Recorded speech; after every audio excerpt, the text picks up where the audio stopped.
Gentleman from Baltimore County. Yeah, thank you, Madam Speaker.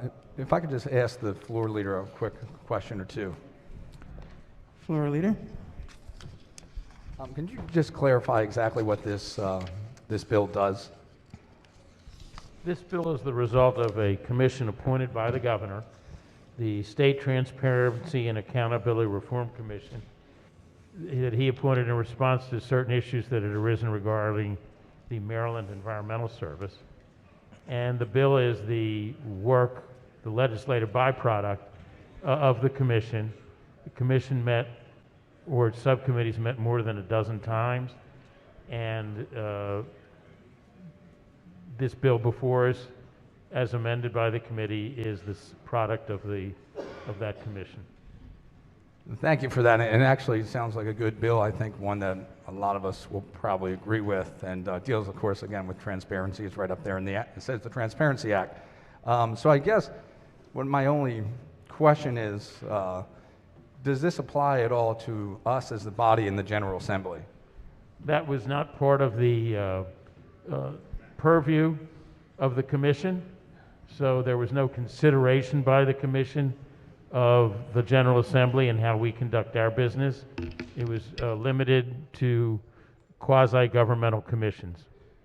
Well, thank you for that. And again, I do think it's a good bill, and that's why I do have an amendment at the desk just to add one little aspect to this bill that says, and Madam Speaker, the amendment is, amendment at the desk is HB 375-74382 4-1. Amendment number 1.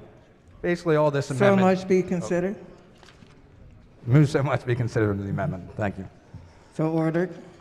So basically, all this amendment does, very simple, something I think we should all probably agree with. It puts the General Assembly in line with all the same requirements that are in this bill. So, Madam Speaker, move the amendment. Maker.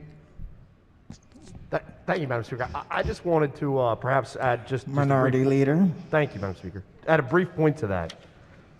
This is a good bill.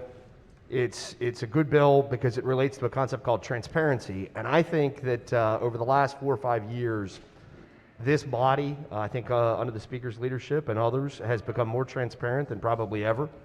And I think if there's anything good or productive that came out of COVID, and it's really challenging to say that anything good in this country, in this state, has come out of the tragedies we faced of COVID.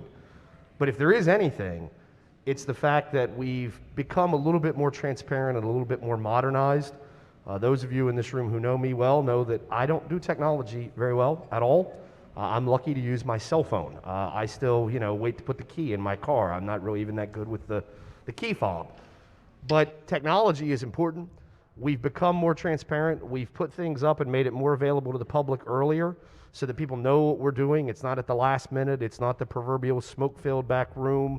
There's more transparency. The intent of this amendment only is to bring our policies, our procedures in line with what we're asking state agencies to do.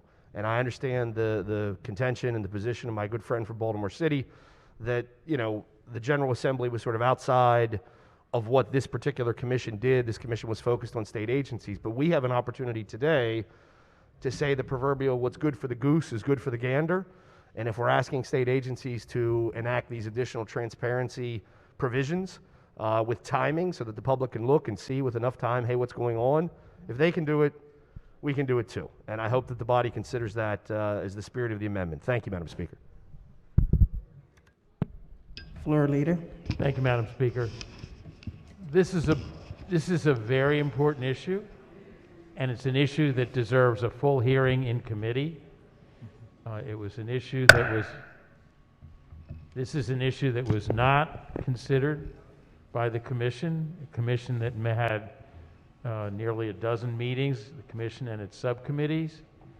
It's an issue that deserves at least one hearing in full committee, not an issue to be decided by an amendment on this floor. I urge the body to reject the amendment.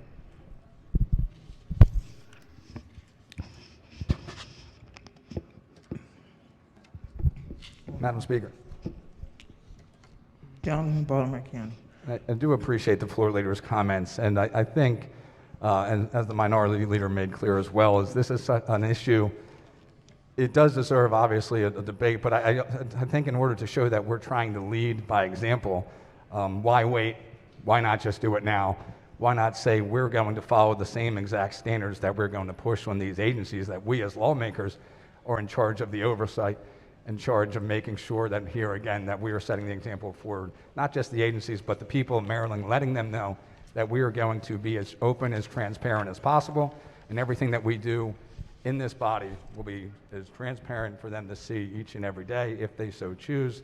And with that, I move the amendment. Thank you. Question for the House is the adoption of the amendment. All in favor signify by saying aye. Oppose? Roll call. Madam Speaker.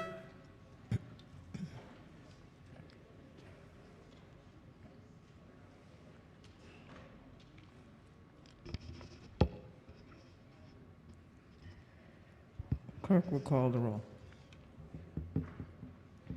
The amendment fails.